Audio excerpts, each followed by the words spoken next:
ரெண்டாவது வீடியோ பாருங்கள். நல்லா வெல்லம்லாம் போட்டு நல்லா பெரட்டி அந்த வெல்லம் வாசனையெல்லாம் போனதுக்கப்புறம் வறுத்து வச்சுருக்கிற முந்திரி திராட்சை இதில் போட்டு நல்லா ஒரு பெரட்டிடுறோம்.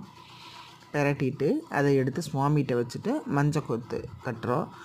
எங்கள் வீட்டில் வந்து மஞ்சள் கொத்து ரொம்ப பெருசாக வாங்கிட்டு வந்துட்டார். ஒரு இதே 3 சுற்று 4 சுற்றுக்கு வந்ததுன்னா பார்த்துக்கங்களேன், அவ்வளோ பெருசாக இருந்தது.